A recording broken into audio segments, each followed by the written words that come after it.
Hey guys, today we are talking rodents. Happy Monday to everybody. I hope your week starts off awesome. Mine is, I got off to a nice run this morning and I got a haircut last week, but as you can see, I have a new do going. Still long on the top, so I can do a man bun, but high and tight on the sides. So I'm loving that. But today we had a good question last week about if I could tell you guys my ideas, my differences between having mice and ASFs and rats. So I wanted to go through that in today's video. If you've been watching the last few weeks, I have been talking a lot about switching over to ASFs as my primary food source and getting completely out of breeding rats, which is weird to me because rats were the only thing I was breeding when I first started doing this. I started breeding them probably within 6 months of owning ball pythons, realizing that it was a lot cheaper and cost effective and more reliable for me to breed my own rodents. So I have like 3 or 4 left that I'm waiting to feed off in the next week or so, and those are the last rats that I will have in here and will keep in here. Now I will probably still buy frozen rats because for my holdbacks, my bigger snakes that will take frozen thawed, those are actually my preferred meals for them because they're bigger. They put bigger lumps in their stomachs, and for those really big females, I'd have to chuck in like 3, 4, 5 really big ASFs to feed them. So the differences between all of these, we'll start with the size differences. Obviously, let's see, I think we can get them side by side here. Here's some mice, right? That's a mouse, that's an adult mouse, and these are some adult ASFs. There's a pretty big size difference between the two. I'd say an adult ASF is 3-4 times bigger than a mouse, an adult mouse. Now, sometimes your mice will get a little bigger than that. Sometimes I have ASFs that are a little bigger than this as well. These aren't like my oldest breeders. But the size difference is pretty significant. Now, why do I breed mice still? And this was actually kind of a question, a concern that Chris I had last week on one of my videos, which is how do you feed hatchlings? I have hatchlings that won't eat anything. Well, the thing that I've found easiest to do with ball pythons to get them to eat right away. Now, this isn't all snakes. This is ball python specific. I'm a ball python breeder. This is a ball python channel primarily. So I'm focused on ball pythons when I'm saying this. I found that they really need to have an animal in there to eat that is moving a lot, right? See this? See how these guys are moving around? These are a little bigger than I'd probably feed for a first meal to a ball python. Let me see. I don't really have anything on hand. Let me see if I have any ASFs. These ASFs, these babies here, these younger ones, that's probably the typical size mouse that I would feed a ball python for its first meal. As you can see, they move around a lot. They have that snake's prey drive kick in. And I think that's almost a requirement when you're breeding ball pythons is to feed those mice from the get-go.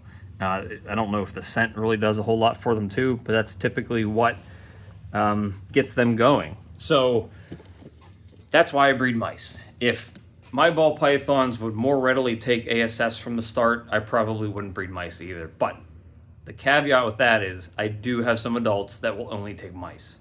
I'm hoping at some point I can switch them over, but these are snakes that I've had long term that, quite honestly, my adult lightning pied male, my first one I ever got that started the whole thing for me, this dude right here, when I got him, he was eating frozen thawed on a regular basis. Then he switched over to live rats on a regular basis. And then he just went off food after breeding for me the first year I bred him. I actually haven't bred him since then because he's been eating so sporadically. As you can see, he hasn't like lost a ton of weight. He's still in good shape. But because he's not feeding on a regular basis, I kind of just stopped breeding him, trying to do everything I can, switching tub sizes. He's been in big, he's been in this one, he's had hides, he's had no hides. He did start eating mice for a while, and now he's not taking them regularly either. So I do have some snakes. My adult ultramale pied male that has bred all my ultramale stuff will only eat mice, and he'll eat 2 or 3 at a time. Won't eat anything else. So those are the 2 reasons that I breed mice. In terms of size, ASFs are perfect for ball pythons, in my opinion. They can't get too big. They are usually, if you have a giant snake, a giant ball python, you could feed probably 2 or 3 if they'll take that many and still have it be a good meal for them. The babies are a good size up through probably a couple weeks old for your younger snakes. Never get too big. Rats, on the other hand, once they're a little bigger than like small size rats, medium rats. Now I say that, and it's hard to say because the actual weight of a smaller medium rat, if you're looking at frozen thawed, has changed drastically since I started doing this. So it's hard to actually decipher what a smaller medium is. But let's just say your average younger breeder rat. That's typically the biggest that I'd feel comfortable feeding even my biggest ball pythons.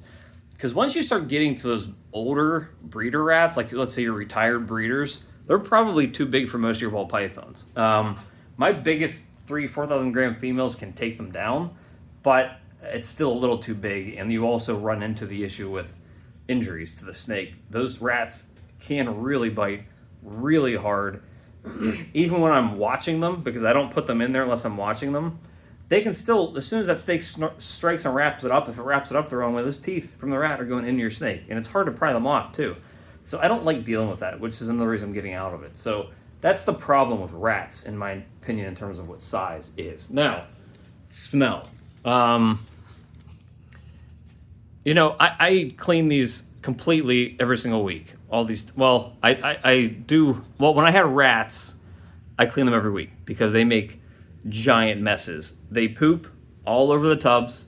They don't just poop, like ASFs and mice typically keep their messes into a corner. Let's just say that back corner over there.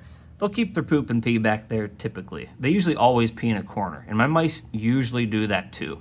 So there's not usually poop all over the place and pee all over the place.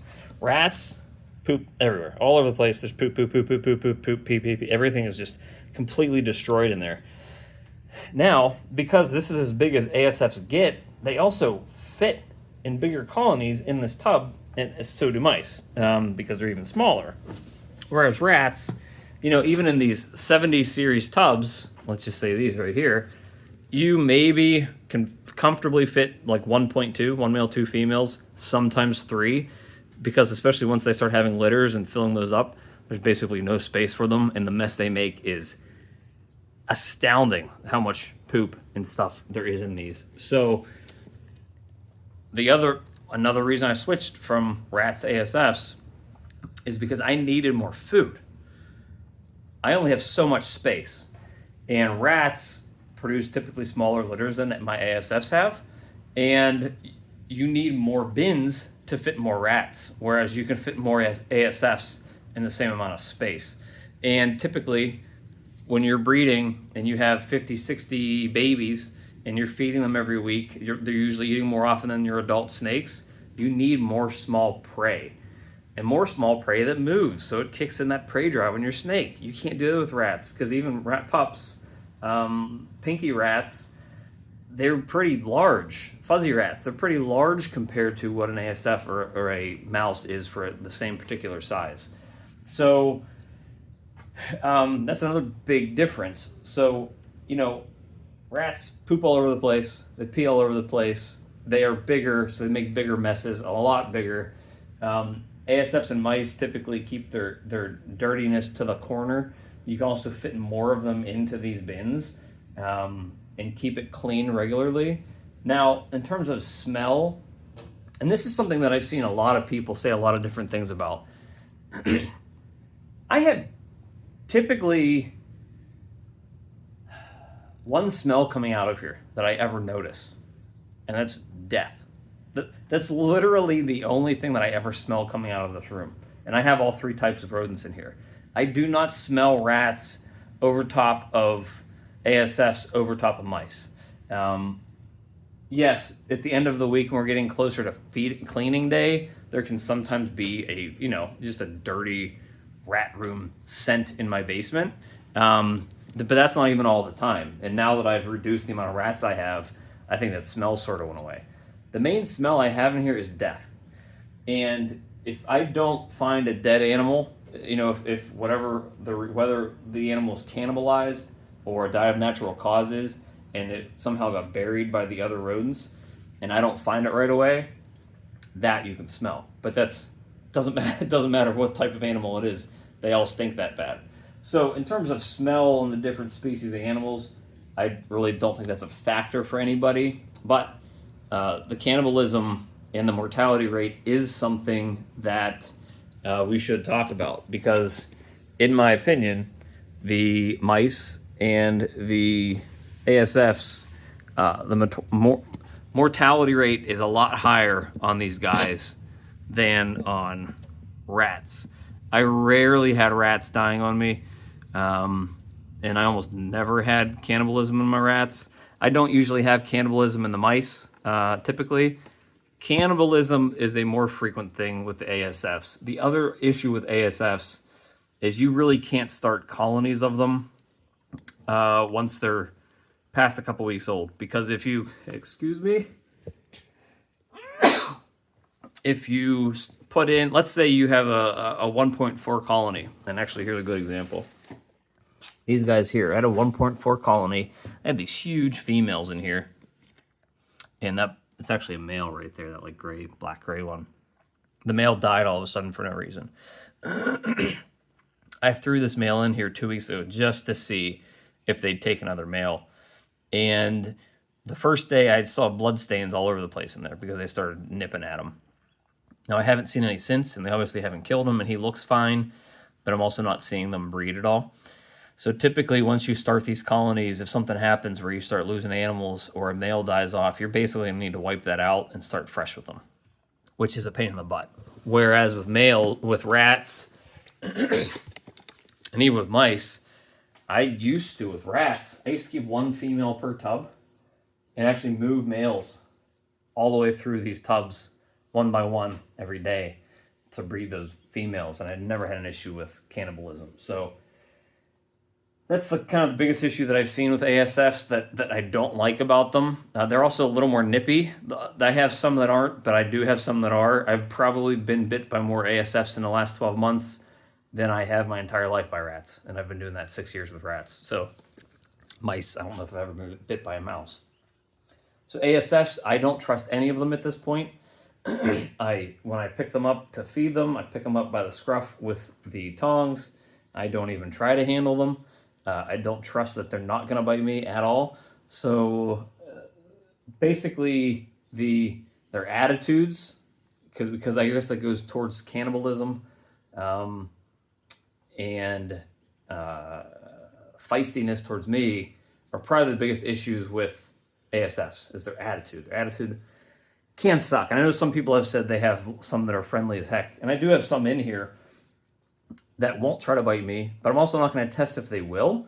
But I've never seen that with anything else in the rodent rack. So they can be feisty. But overall, I think the ASFs hit the kind of perfect equation, I guess, of what you need to breed ball pythons. Ball pythons like to eat them. They never get too big. They are easy to breed. They breed a lot, and you can fit a lot of them in rodent racks. So they're perfect for it. This is maybe something I can touch on more in a video a little longer and more in depth. And somebody asked, do you care? Does it worry you that once you switch in the ASFs, they won't switch back? No, I don't care. But ball pythons are jerks, right? In terms of feeding. I could feed any of my other snakes anything I want and they'll take it, and they don't care. Ball pythons are very picky eaters by nature, and I don't care what they eat as long as they're eating. I've said that before, and I'll say it again, and I'll make another video about it.